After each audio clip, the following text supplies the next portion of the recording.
Hello बच्चों, तो कैसे हैं आप। तो आज लेके आया हूं मैं आपके लिए क्लास 10th बायोलॉजी पोर्शन से very short answer type questions. ये वो क्वेश्चंस हैं जो कि एग्जाम में वेरी इंपॉर्टेंट हैं और ईच क्वेश्चन कैरीज द 2 और 3 मार्क्स। तो इन क्वेश्चंस को आप अच्छी तरीके से नोट कर लीजिएगा। तो हमारा जो पहला बायोलॉजी में से पहला चैप्टर हमारा है वो है जैव प्रक्रम। तो जैव प्रक्रम में हमारे जो इंपॉर्टेंट क्वेश्चंस रहेंगे वो इस तरीके से रहेंगे। पहला हमारा क्वेश्चन है, हमारे अमाशय में अम्ल की भूमिका क्या है।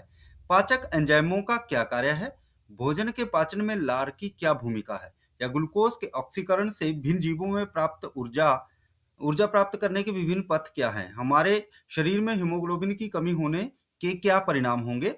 हमारे शरीर में वसा का पाचन कैसे होता है, या प्रक्रम कहाँ होता है, और गैसों के अधिकतम विनिमय के लिए कुपिकाएं किस प्रकार अभिकल्पित हैं। तो ये बहुत ही इंपॉर्टेंट है। नेक्स्ट चैप्टर है हमारा 6 चैप्टर है नियंत्रण एवं समन्वय। तो देखते हैं किस तरीके से जो है इसमें से हमारे इंपॉर्टेंट क्वेश्चन होंगे। पहला हमारा जो प्रश्न रहेगा वो है, प्रतिवर्ती क्रिया तथा टहलने के बीच क्या अंतर है। दो तंत्रिका कोशिकाओं के मध्य अंतर्गठन में क्या होता है।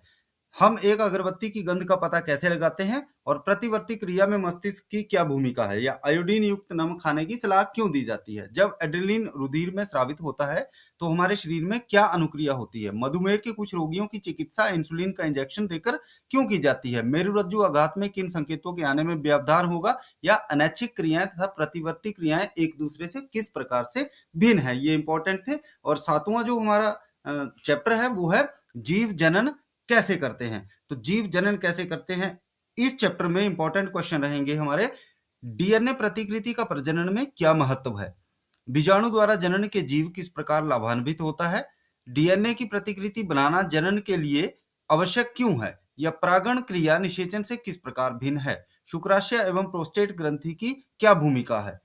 सातवां प्रश्न रहेगा, मां के शरीर में गर्भस्थ भ्रूण को पोषण किस प्रकार प्राप्त होता है। मानव में वृषण के क्या कार्य हैं। ऋतुस्राव क्यों होता है।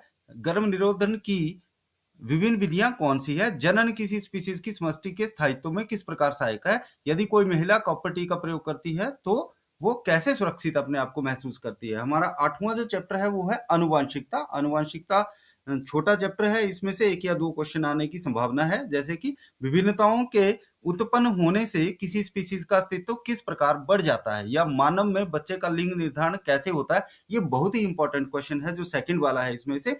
तो आप इस तरीके से मेरे यूट्यूब चैनल को देखते रहिए और नेक्स्ट जो है अपडेट के लिए तैयार रहिए। Thank you.